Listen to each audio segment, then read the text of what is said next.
Hello, I'm Jorge Gestoso. Welcome to a new program from Washington. Union membership in the United States hits the lowest level in almost a century. It fell from 35% 30 years ago to 12% today. Why? In order to put in perspective the subject, our guest today, Héctor Sánchez, Executive Director for the Labor Council for Latin American Advancement. Héctor, thanks for joining us. Héctor, what's going on that we're losing so many members of the unions in the U.S.? It's a very interesting question, and it's great that you are covering this critical issue for the nation. For the last 30 years, the labor movement has been under an intense attack, not only from right-wing politicians, but also from corporations. They are investing heavily to attack the basic elements of the labor movement. They're investing heavily to attack workers. They're investing heavily to attack collective bargaining. They're investing really hard to make it harder for workers to come together and organize. And it's important to ask a critical question for the nation. What happens if we don't have a strong labor movement in the nation? It's an important critical question that goes to the basic elements of the nation and having a strong middle class. It goes to the basic elements of being a first world nation, which is a strong correlation between being a first world nation and having a strong middle class and having a strong labor movement. Let's remind everybody why the labor movement is so important. The labor movement is the space whose full-time job is to advocate for working class people, to advocate for spaces to get access to the middle class.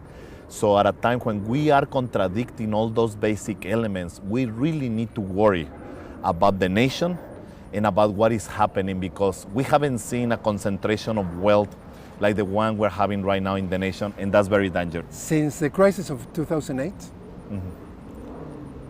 the 1% of the US population was concentrating 95% of the profits from 2009 on.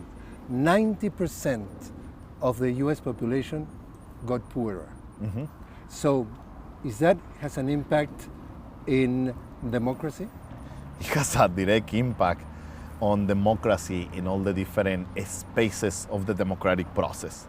When you are so powerful as a person, when you are so powerful as a corporation, you can invest heavily to manipulate democracy and to have pieces of legislation that make it easier for you to have more wealth or to have more concentration of wealth, and it make it easier for you to keep workers in a particular corner, and workers that keep getting poorer, workers that don't have access to an increase in minimum wage. And that's a very good question, because the perfect example of that is Citizens United. Supreme Court decided 2 years ago, with a lot of lobbying from corporations, that corporations can be treated as persons, and they can contribute and participate in the democratic process in a very unique way. They can manipulate the democratic process, and this is very, very dangerous for the nation. And that is exactly what is amazing, to try to find a word that is in the electoral process. Not only corporations have the chance to contribute in the campaigns, if not those persons, and now they're being considered legally, could do it from all over the place, all over the world. Nobody's asking where the money is coming from, who is putting the money. So basically, it's not necessarily a championship of ideas, could be much more a competition of resources. Yeah, and that's just a reality of what we have seen in elections in the last years. Money is everything. The one that has the highest fundraising, pretty much you can secure an election. So we're really staying away from a lot of the basic elements of democracy, which is anybody out there who can represent certain communities in the best possible way, and the values of those communities can get elected. Now corporations are changing the entire infrastructure, investing heavily in elections and getting their people elected so they can advocate when they are in Congress for pieces of legislation that are not the best for the majority of the people, that are not the best for the majority of the workers, but that are the best for corporations. So we already seen a strong correlation in what is happening today in the nation. Corporations keep getting more powerful and stronger.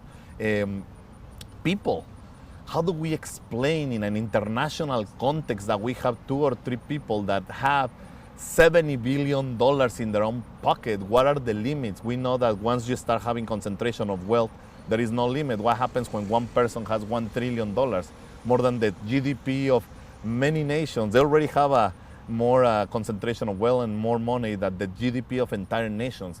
So what happens when those people with so much power decided to go against workers, decide to go against democracy, decide to go against all elements of a nation that maybe are contradictory to spaces of democracy, spaces of sovereignty, spaces of... It's a very important question, and I think it connects to the initial question that you are asking.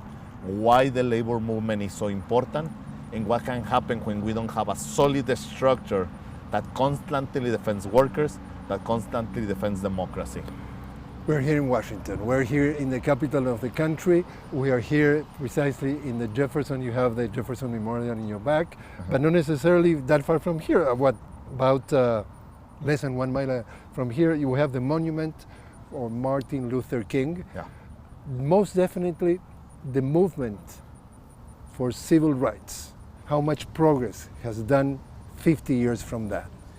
Well, you mentioned a very important element in Dr. King and all the contributions of Dr. King, and you're talking about democracy.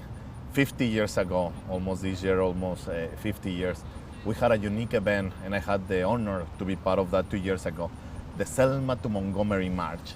50 years ago, African American brothers and sisters in other communities died to defend democracy, to defend the right to vote. At the time, democracy was very imperfect, and through the contributions of a lot of these people, we've been advancing in our society to become a better democracy. Today, we really need to ask the questions from 2 perspectives. How does Citizens United affects democracy in the nation? And another very important element and a decision that we had almost a year ago from the Supreme Court, that is the Shelby decision, that changes the 1964 voting rights piece of legislation that helped so much to contribute to democracy. And now they're changing that piece of legislation, and it's affecting democracy. It's making it harder for people, especially minorities, to participate in the democratic process. It's making it harder for somebody like you or me to just go to the polls and just vote for whomever we want. They want to create excuses, and that's what we call voter suppression. And those changes in the law are making it harder for especially African Americans and Latinos and low-income people. If you watch it from far, from another country, from another part of the world, it seems difficult that if we are observing that you have the 1%, and then you have the 99%, you know, the Occupy Wall Street movement, figures confirming that the 1% is getting 95% of the profits and the 90% gets poorer. What is going on, or what is going wrong, that 99% or that 90% is not reacting and is letting this happening? Because supposedly, and you mentioned that clearly, the quality of life of the middle class, the key for the solidity of a democracy, is being highly threatened. There has been a number of reactions. You saw that with the concept of the 1% mobilizations all over the nation, and in a number of issues. Right now we have national campaigns on the issue of the minimum wage, that we call it the living wage.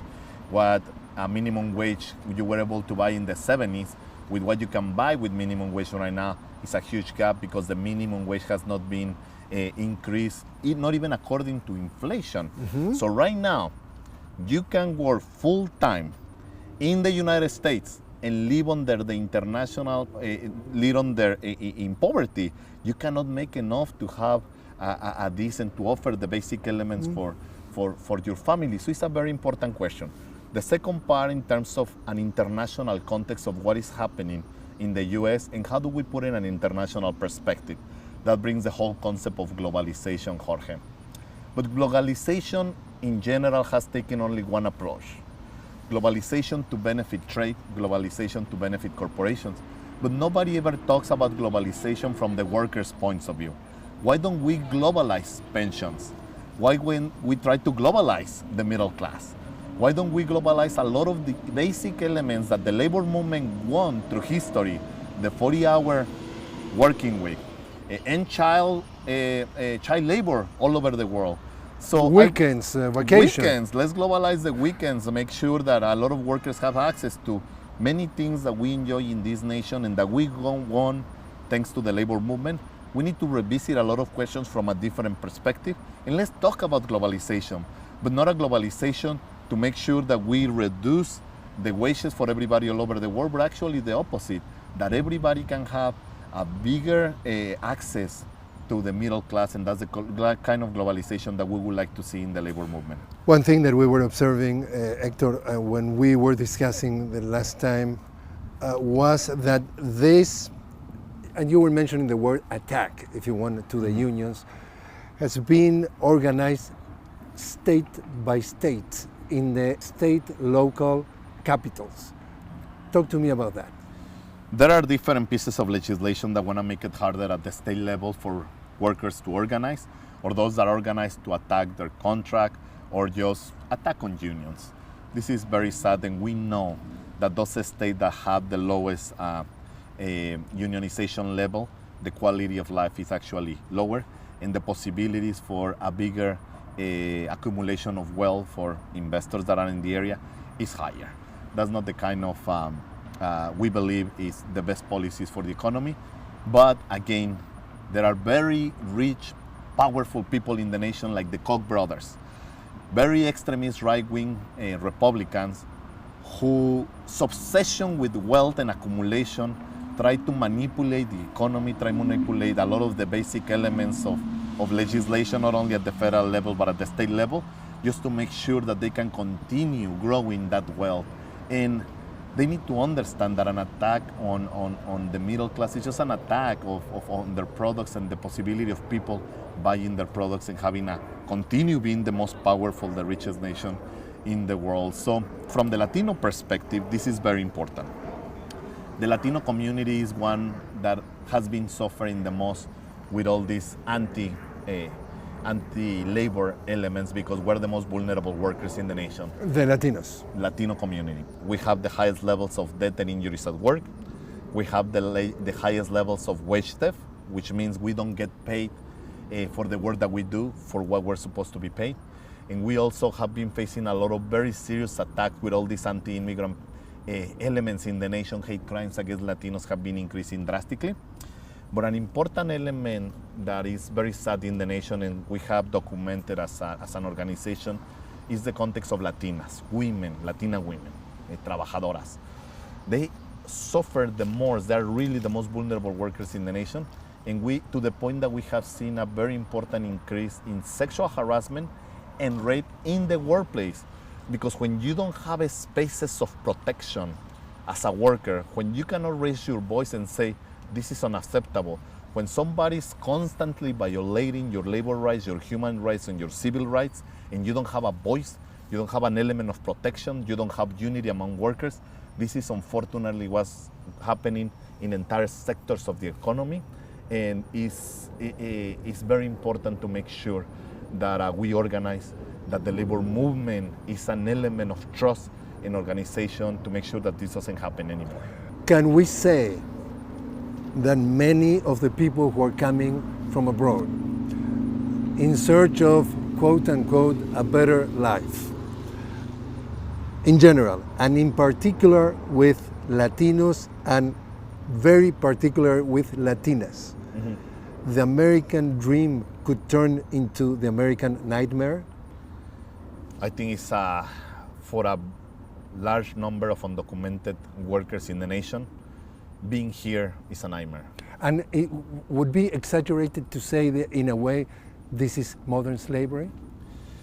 The last year we have seen in the nation a continuation of enforcement-only policies. Policies that want to make it harder for undocumented people to have just a decent life, to just go to and buy your groceries, to just go and drop off your children to the school, to go and play in the parks. It's getting harder and harder for these people because there has been so much investment in the nation, probably like we've never seen in the history of the nation, to go after the undocumented workers. This is making it harder for them just to have a normal life, and it's making them much more vulnerable in every piece of analysis that we have, to the point that the wages reduce and drop drastically. And we need to change the perspective. In the nation, everybody keeps blaming the workers for what is happening. The scapegoats. Exactly. Everything is about let's blame the workers, let's blame these 11 million. The most vulnerable piece of the chain. In the nation. How do you explain, Jorge, that the most powerful nation in the world, with the highest military capacity, with the highest levels of technology, have 11 million people living in the shadows? That is not a mistake. That is public policy. And we need to change the conversation and answer the question, who benefits from having 11 million workers living in the shadows? Who? Corporations and entire sectors of the economy. So it's deliberate. It's totally deliberate, and they know what they are doing as a nation. And we need to change the dialogue in the nation. We need to change the perspective, because I have seen the reality of these workers. They are not the ones benefiting from the system. There are entire sectors of the economy getting wealthier and wealthier, and there is a huge addiction in the nation to cheap, disposable labor that you can use and throw away when you want. Like a Kleenex. Like a Kleenex. Labor that doesn't have a voice, labor that doesn't have rights, and any possible complaint, or when you go through a recession, you can just get rid of them, increase deportations, come up with all these anti-immigrant pieces of legislation. So it's a very interesting dynamic, but the reality is that as a nation, we cannot continue in this process. We need to make sure that all these workers have full rights and they're fully integrated in the society. It's dangerous what is going on? Very dangerous. It's very dangerous from a number of different perspectives. You cannot have a bubble of 11 million people living in the shadows. You cannot have a constant system of exploitation that really pushing workers to just to a very dark spaces. This is a dark side of the country. It's a very problematic side of the country, and we need to bring more attention to these issues, and we need to make sure that we organize. There are positive elements that we have seen. A lot of undocumented workers are saying enough. We have seen the biggest marches that we have in the nation, probably since the civil rights movements, of workers saying we are humans, we are here, we're united. We have been in this society for 20 years, 30 years. My children are American children. Enough is enough, and we want to be part and continue contributing to this nation. And we have seen the young people, the dreamers, organizer. Probably I have never seen spaces of inspiration so important like the dreamers. People that are willing to put their life, their future, their daily everything on the line to say, I believe on a cause. This is not acceptable, and if you want to deport me to a country that I don't know, but I'm willing to say I'm a human and I have rights. What do you think about the situation with children crossing the border that is going on now? It's unfortunately a very bad, sad situation, and we need to do a different kind of analysis. What is happening in those nations for children as young as 2-3 years old, that are so desperate that they want to come on their own to this country to look for a unique opportunity. That's one reading of the aspect, and as a nation, we need to take a humanitarian approach because there are refugees that are escaping economic systems that are basically kicking them out of those areas. The second one is the responsibility that we have as a nation in the United States. What are they escaping? They're escaping horrible situation of cartels. What is the country that has the biggest addiction to drugs in the world? The U.S. The U.S. We don't want to take responsibility for that. And let me give you a figure. About 5% of the population of the world, the U.S., consumes about 50% of the cocaine of the world. If they would not consume, the traffic would not exist, the production would not exist. The selling of guns from the US to Mexico would not exist. The traffic of thousands of millions of dollars, the money laundering that happening in this country, being denounced, would not exist. So we have this Uruguayan writer that is called Eduardo Galeano. He says, we agree that this is a problem that is having a shared responsibility. Yes, you put the noses, we put the death. Yeah. It's a very interesting concept, and again, is especially in the concept of a global dialogue. What happens with the kind of policies that we have? Let's not forget that the United States play a critical role in Central American nations, imposing dictators, imposing horrible people to be leading those nations that had devastating impact and not respecting democracy in those areas. So we're looking at long-term analysis, and we need to learn that interventionism in the world has an impact, and a long-term impact. We need to understand that we need to look at the root causes of a lot of these problems, and we need to stop blaming little children, and we need to grow up as a nation, and we need to look and take responsibility for our actions. Where is the media in all this? That's another very interesting analysis. The media in the nation, depending on the context, has been very weak analyzing the issue of immigration. Because of interests? In part because of interest. It has been very conservative in terms of the analysis. It has done an analysis in which immigrants are just fully blamed for all the context, criticized for all the context, being characterized as criminals, as people that only bring diseases. You never seen, or hardly ever seen, the media highlighting all the great contributions of immigrants to the nation, which are a lot, to the economy, which I'm sure that if we do an analysis of, and there are many analyses of all the contributions that immigrants bring to the nation, it's very important, but the media has been playing a very negative role. Is that because the media is owned by corporations? Obviously, there is a direct correlation there that goes back to the original question. Why is it so dangerous to have few people being so powerful and owning pretty much everything? Many of them own media. And if it's bad for their personal interests, they're going to oppose a lot of the issues that we're talking about in this conversation. So 30 years ago, 35% of the workforce in the US, members of the unions, today 12%. And the trend seems that continue. So my question is, how do you see the future? We need to be smart. And I see a future. I have seen beautiful elements of organization all over the nation, of workers embracing and saying enough is enough. Coming back to new ways of organizing, coming back of defending unions. We need unity, we need solidarity, and we need to continue moving in a better direction.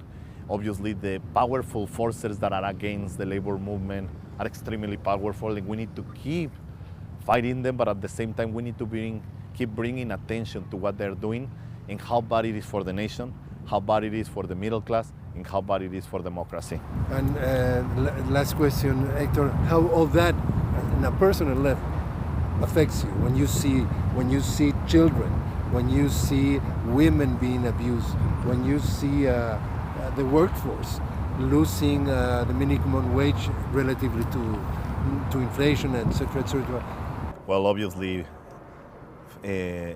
witnessing so much exploitation and seeing a lot of the conditions of many of these workers is devastating. In many cases, I can compare the poverty that I see with some of the farm workers and the conditions with the poverty work that I used to do in developing nations.